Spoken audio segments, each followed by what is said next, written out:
क्या आपने कभी सोचा है कि कुछ लोग बिना ज्यादा मेहनत किए भी सफल क्यों हो जाते हैं, जबकि कुछ लोग पूरी जिंदगी कोशिश करते रहते हैं लेकिन वही के वही अटके रहते हैं? क्या सच में हमारी किस्मत पहले से लिखी होती है, या फिर हमारे रोज के छोटे छोटे फैसले हमारी पूरी जिंदगी की दिशा तय करते हैं? ये किताब हमें यही सिखाती है कि सफलता कोई अचानक होने वाला चमत्कार नहीं है, बल्कि ये उन आदतों, विचारों और विश्वासों का परिणाम होती है जिन्हें हम हर दिन दोहराते हैं। जिस तरह एक बीज धीरे धीरे पेड़ बनता है, उसी तरह इंसान की सोच और आदतें समय के साथ उसकी पूरी दुनिया बदल देती है। इस किताब में छिपा ज्ञान हमें यह समझने में मदद करता है कि अगर हम अपने मन, अपनी आदतों और अपनी ऊर्जा को सही दिशा में मोड़ ले, तो वही साधारण जीवन असाधारण बन सकता है। आज की इस वीडियो में हम इसी रहस्य को गहराई से समझेंगे, ताकि आप भी अपनी जिंदगी को नई दिशा दे सके। ये कहानी सिर्फ निक व्यूजेसिक की नहीं है। ये कहानी हर उस इंसान की है जिसने कभी खुद को कमजोर समझा है, जिसने कभी अपने हालात को कोसा है, जिसने कभी ये सोचा है कि मेरे साथ ही ऐसा क्यों। निक का जन्म बिना हाथ और पैर के हुआ था। सोचिए, जब हम में से कोई छोटा सा काम बिगड़ने पर बोल देता है कि मेरी लाइफ तो बर्बाद हो गई, तब निक जैसी सिचुएशन में पैदा हुआ इंसान क्या महसूस करता होगा? बचपन में जब बच्चे खेलते हैं, दौड़ते हैं, गिरते हैं, उठते हैं, तब निक बस दूर खड़ा होकर देखता था। वो भी खेलना चाहता था, वो भी नॉर्मल फील करना चाहता था, लेकिन हर बार उसे उसकी बॉडी याद दिला देती थी कि वो बाकी लोगों से अलग है। स्कूल में बच्चे सवाल पूछते थे, घूरते थे, कभी कभी मजाक भी उड़ाते थे। धीरे धीरे निक के अंदर एक आवाज बनने लगी, तू कुछ नहीं कर सकता, तेरी लाइफ का कोई मतलब नहीं, तू दूसरों पर बोझ है। ये आवाज इतनी तेज होती चली गई कि एक वक्त ऐसा आया जब निक डिप्रेशन में चला गया। सुइसाइड के थॉट्स आने लगे। वो सोचने लगा कि अगर मैं दुनिया में हूं ही क्यों। लेकिन यहीं पर उसकी लाइफ का सबसे इंपॉर्टेंट मोड़ आया। उसके पेरेंट्स और उसके क्लोज लोगों ने उसे ये एहसास दिलाया कि उसकी लाइफ सिर्फ बॉडी तक लिमिटेड नहीं है। उसके अंदर एक दिमाग है, एक सोच है, एक एटीट्यूड है, और यही सब कुछ बदल सकता है। यहीं से निक ने अपनी लाइफ का सबसे बड़ा डिसीजन लिया। उसने डिसाइड किया कि वो अपनी कमजोरी पर नहीं, अपनी ताकत पर फोकस करेगा। उसने अपने आप से एक सवाल पूछा, मैं क्या नहीं कर सकता? ये सोचने से अच्छा ये क्यों न सोचूं कि मैं क्या कर सकता हूं। और यही सवाल पूरी किताब success through positive mental attitude की फाउंडेशन है। नेपोलियन हिल और डब्ल्यू क्लेमेंट स्टोन यही कहते हैं कि आपकी सक्सेस, आपकी हेल्थ, आपकी हैप्पीनेस, आपका पैसा, सब कुछ आपकी सोच से शुरू होता है। हम में से ज्यादातर लोग ये मान लेते हैं कि लाइफ में जो मिला है वही डेस्टिनी है। अगर हम गरीब पैदा हुए हैं तो हमेशा गरीब ही रहेंगे। अगर फैमिली सपोर्ट नहीं है तो कुछ नहीं कर पाएंगे। अगर पास्ट में फेलियर है तो फ्यूचर भी फेलियर ही होगा। लेकिन ये सब नेगेटिव मेंटल एटीट्यूड के साइंस है। पॉजिटिव मेंटल एटीट्यूड का मतलब ये नहीं कि आप आंख बंद करके रियलिटी इग्नोर कर दें। इसका मतलब ये है कि आप रियलिटी को एक्सेप्ट करके भी ये बिलीव करें कि मैं इससे बेहतर बना सकता हूं। ऑथर्स कहते हैं कि अगर आप गरीब हैं तो भगवान को ब्लेम करने से पहले खुद से पूछिए कि क्या आपने कभी सच में अमीर बनने की कमिटमेंट ली? क्या आपने कभी बड़े गोल्स बनाए? क्या आपने कभी बार बार गिरने के बाद भी उठने का डिसीजन लिया? सक्सेस एक्सीडेंटल नहीं होती।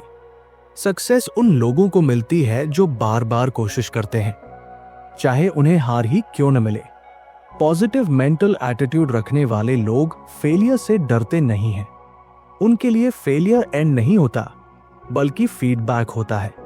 जब कोई नॉर्मल इंसान फेल होता है तो बोलता है मेरी किस्मत खराब है, लेकिन पॉजिटिव माइंडसेट वाला इंसान बोलता है ठीक है, अब मुझे एक और तरीका पता चल गया जो काम नहीं करता। यही डिफरेंस है। ऑथर्स बताते हैं कि लाइफ में 13 ऐसे प्रिंसिपल्स हैं जो अगर फॉलो कर लिए जाए तो कोई भी इंसान अपनी लाइफ बदल सकता है। लेकिन इन सब प्रिंसिपल्स की जान एक ही है, पॉजिटिव एटीट्यूड। जब आप हर चीज में पॉजिटिव देखने की हैबिट बना लेते हैं, तब प्रॉब्लम्स आपको रोक नहीं पाती, बल्कि आपको मजबूत बनाती है। कॉन्फिडेंस अपने आप बढ़ने लगता है, सेल्फ डिसिप्लिन डेवलप होती है, आप दूसरों को ब्लेम करना बंद कर देते हैं और रिस्पॉन्सिबिलिटी लेना शुरू कर देते हैं। डर इंसान का सबसे बड़ा दुश्मन है। डर फ्यूचर का, फेलियर का, लोगों के जजमेंट का। ऑथर्स इसे मेंटल नियरसाइटेडनेस कहते हैं, जब इंसान सिर्फ आज की परेशानी देख पाता है लेकिन कल की पॉसिबिलिटी देखने से डरता है। बहुत से लोग प्लानिंग नहीं करते, गोल्स नहीं बनाते, सिर्फ बिजी रहते हैं, दिन भर एनर्जी खर्च करते हैं, लेकिन एंड में सैटिस्फाइड नहीं होते क्योंकि वो सही डायरेक्शन में नहीं जा रहे होते। हम जैसा सोचते हैं धीरे धीरे वैसे ही बनते जाते हैं। हमारा कॉन्शियस माइंड बार बार हमारे सबकॉन्शियस को मैसेज भेजता है और सबकॉन्शियस सवाल नहीं करता, वो बस मान लेता है। अगर आप रोज अपने आप से कहते हैं कि मैं बेकार हूं, मुझसे नहीं होगा, तो सबकॉन्शियस उसे सच मान लेता है और फिर आपकी एक्शंस भी वैसे ही होने लगती है।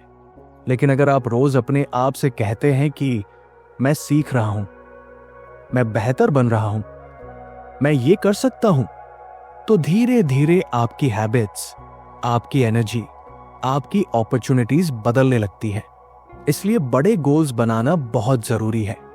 बड़े गोल्स आपको अनकंफर्टेबल बनाते हैं और डिस्कंफर्ट ही ग्रोथ लाता है।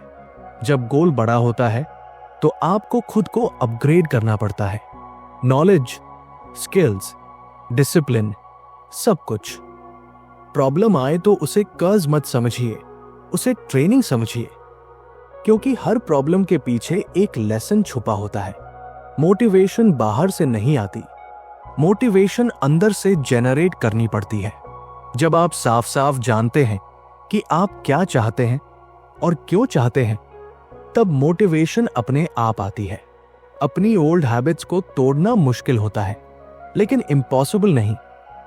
जब आप अपनी लाइफ का कंट्रोल अपने हाथ में लेते हैं, तब आपको किसी को इम्प्रेस करने की जरूरत नहीं रहती।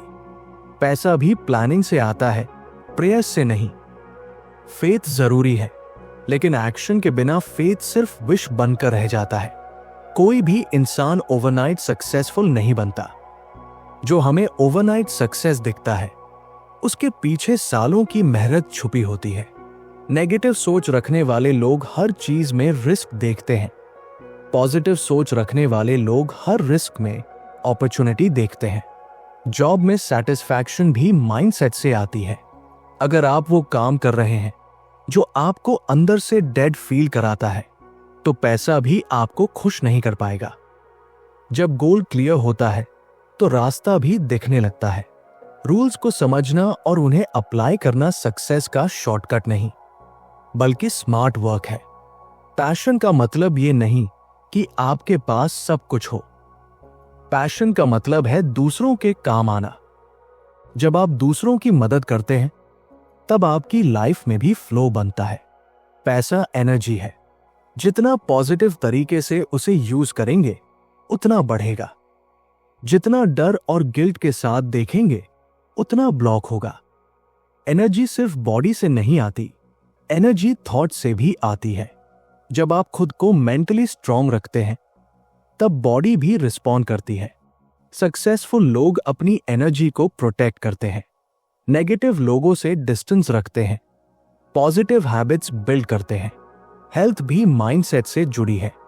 पॉजिटिव थिंकिंग सिर्फ मोटिवेशन नहीं देती, हीलिंग भी करती है।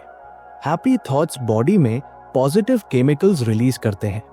इसलिए इंस्पिरेशन देने वाली किताबें, स्टोरीज, बायोग्राफीज पढ़ना जरूरी है। हैप्पीनेस बाहर से नहीं आती, हैप्पीनेस क्रिएट करनी पड़ती है। जब आप छोटी छोटी चीजों में खुश रहना सीख जाते हैं, तब लाइफ हल्की लगने लगती है। दूसरों को खुश करने से जो खुशी मिलती है, वो किसी अचीवमेंट से नहीं मिलती। एंड में ऑथर्स कहते हैं कि सक्सेस को एनालाइज करना सीखिए। खुद से ऑनेस्ट सवाल पूछिए, आपने क्या किया, क्या नहीं किया। लर्निंग की इच्छा रखिए। जो सीखना बंद कर देता है वो ग्रो करना बंद कर देता है। निक व्यूजेसिक की लाइफ इसका सबसे बड़ा एग्जाम्पल है।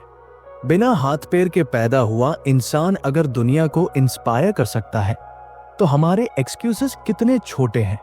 फर्क बॉडी का नहीं है, फर्क एटीट्यूड का है। पॉजिटिव मेंटल एटीट्यूड कोई मैजिक नहीं है, लेकिन ये वो फाउंडेशन है जिस पर हर बड़ी सक्सेस खड़ी होती है। अगर आप सच में अपनी लाइफ बदलना चाहते हैं तो सबसे पहले अपनी सोच बदलना शुरू कीजिए, क्योंकि जब सोच बदलती है तब डेस्टिनी अपने आप बदलने लगती है। अगर आपको ये वीडियो इन्फॉर्मेटिव लगी हो तो इसे लाइक करना मत भूलिएगा। ऐसी ही और शानदार किताबों की समरीज के लिए रीडर्स ब्रांच को सब्सक्राइब जरूर कीजिए और बेल आइकन दबाइए ताकि नई वीडियो सबसे पहले आप तक पहुंचे। मिलते हैं अगली वीडियो में एक और इंस्पायरिंग किताब के साथ। तब तक के लिए keep reading, keep exploring, only on readers branch.